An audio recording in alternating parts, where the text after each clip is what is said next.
माँ की आखिरी चिट्ठी भाग 1। शिवम एक गरीब किसान का बेटा था। बचपन से ही उसके घर में कभी भरपेट खाना नहीं था। माँ जानकी देवी दिन रात खेतों में काम करती ताकि शिवम पढ़ लिख सके। पिता की मृत्यु उसके बचपन में ही हो गई थी। एक दिन माँ ने चूल्हे पर रोटी सेंकते हुए कहा, बेटा तू बहुत आगे जाएगा। माँ की किस्मत में तो शायद ये मिट्टी ही है, पर तू उड़ जा पंछी की तरह। शिवम आंखों में आंसू लिए बस इतना कह पाया, माँ जब बड़ा बनूंगा सबसे पहले तुझे शहर लाऊंगा।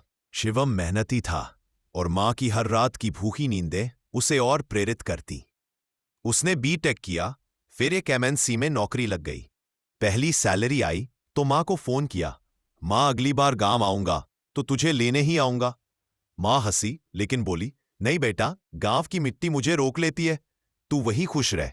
पर सच तो यह था, मां अब बूढ़ी हो चुकी थी, उसकी आंखें ठीक से नहीं देखती थी और अकेले कमरे में दीवार से बातें किया करती थी। शिवम ने शहर में फ्लैट लिया, कार खरीदी, शॉपिंग मॉल गया, रिश्तेदारों को घुमाया, लेकिन मां को लाने का वादा भूल गया।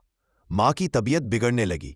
गांव का डॉक्टर रोज आता, पर बूढ़ी आंखें दरवाजे की ओर टिकी रहती, बेटे की राह देखती। कभी कभी वो एक पुराना तकिया सीने से लगाकर सोती, जिस पर बचपन में शिवम ने लिखा था, मां मैं तेरा राजा बेटा हूं। एक दिन डाकिया आया।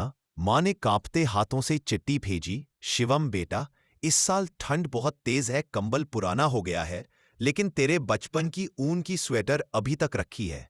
तेरे बचपन की मुस्कान, तेरी तुतली बातें सब अब भी मेरे पास हैं।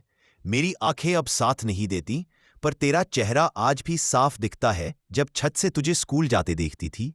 अब तुझसे मिलने की चाह कम नहीं हुई, बस ये शरीर अब रुकना नहीं चाहता। शायद इस जन्म में नहीं मिल पाए बेटा, अगर अगला जन्म हो तो फिर माँ बेटे का रिश्ता मिले, लेकिन इस बार तू पहले मुझे गले लगा लेना। बहुत इंतजार कर लिया मैंने, तेरी माँ। शिवम को ये चिट्ठी हफ्ते भर बाद मिली।